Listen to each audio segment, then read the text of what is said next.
Facebook पर प्यार फिर शादी की जीत और अंत में मौत। प्रेमी ने साथियों संग रची खौफनाक साजिश, प्रेमिका को उतारा मौत के घाट। संभल हत्याकांड में बड़ा खुलासा। तो बता दें कि उत्तर प्रदेश के संभल जिले से एक ऐसी खौफनाक प्रेम कहानी सामने आई है जो प्यार के नाम पर कलंक बन गई। फेसबुक पर शुरू हुआ रिश्ता शादी की जिद पर आकर इस कदर टूटा कि अंत में एक मासूम लड़की की जान ही चली गई। और ये हत्या किसी और ने नहीं, उसी प्रेमी ने की जिससे वो शादी के सपने देख रही थी। ये कहानी है संभल जिले के जुनावई थाना क्षेत्र की, जहां 3 जून की सुबह जंगल में एक लड़की की लाश पेड़ से लटकी हुई मिली।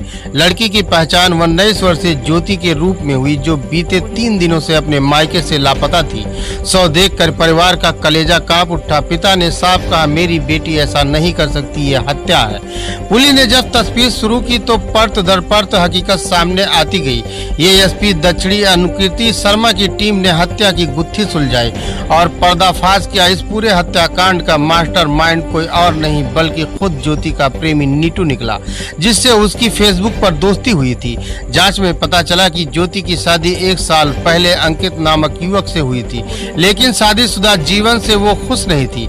मायके लौट आई और तभी से नीटू से फेसबुक पर जान पहचान हुई। धीरे धीरे ये रिश्ता प्यार में बदला और बात शादी तक पहुंच गई। नीटू अक्सर जुनवाई आकर ज्योति से मिला करता था। बीते 31 मई को ज्योति अपने प्रेमी के साथ घर से निकल गई। दोनों गुड़गांव भी गए। वहां ज्योति ने शादी का दबाव बनाया, लेकिन नीटू शादी के लिए तैयार नहीं था।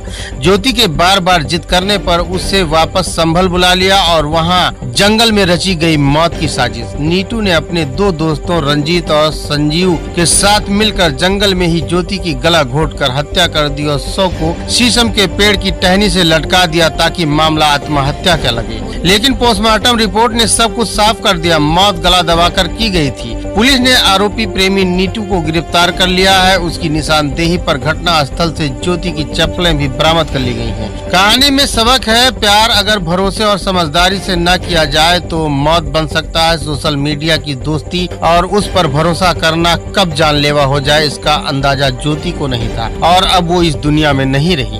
की बॉडी पेड़ से लटकी हुई है। ग्राम सैजना मुस्लिम, जो कि थाना गुन्नौर में आता है। इस सूचना पे तत्काल स्थानीय police SOG team field unit मौके पे पहुंचे थे और उस युवती की पहचान ज्योति के रूप में हुई थी, जो कि झाऊ सिंह की पुत्री है। झाऊ सिंह द्वारा थाना जुनावई पे 1 जून को एक गुमशुदगी की रिपोर्ट दर्ज कराई गई थी कि उनकी बेटी कहीं चली गई हो, उसको ढूंढने का प्रयास किया जाए।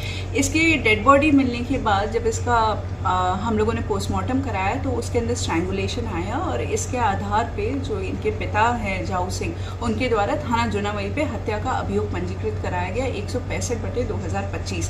ये नामजद मुकदमा था नीटू के खिलाफ, जिसके साथ लड़की गई थी। इस मुकदमे की विवेचना जब हम लोगों के द्वारा की गई और सर्विलेंस की सहायता ली गई तो नीटू को हम लोगों ने गिरफ्तार किया और नीटू ने पूछताछ के अंदर हत्या कारित करना कबूला। उन्होंने ये बताया कि नीटू जो लड़की ज्योति थी वो अपने विवाह से संतुष्ट नहीं थी। उसका विवाह अंकित नाम के व्यक्ति से हुआ था, जो कि दीपपुर रजपुरा के रहने वाले हैं और वो इसकी वजह से अपने मायके में आके रह रही थी और जाना नहीं चाहती थी वापस। फेसबुक के माध्यम से उसकी दोस्ती नीटू से हुई। दोनों में प्रेम आगे बढ़ गया। 30-31 तारीख को मई को इनके पिताजी द्वारा मृतका को मारा पीटा गया था, तो ये नीटू के साथ गुड़गांव चली गई थी। वापस आने के बाद इसने शादी का दबाव नीटू पे बनाया। नीटू शादी नहीं करना चाहता था और उसे लगता था कि अगर इसके ऊपर रेप का मुकदमा लिख दिया तो ये जेल चला जाएगा। उसी डर के कारण और शादी के दबाव बनाने के कारण उसने वहीं पे उसकी हत्या कर दी अपने 2 अन्य साथियों के साथ मिलकर, और इसको आत्महत्या का स्वरूप देने के लिए रस्सी से उस लड़की का शव लटका दिया था। इसी के आधार पर आज नीटू को हत्या का दोषी मानते हुए गिरफ्तार कर न्यायिक अभिरक्षा में भेजा जा रहा है।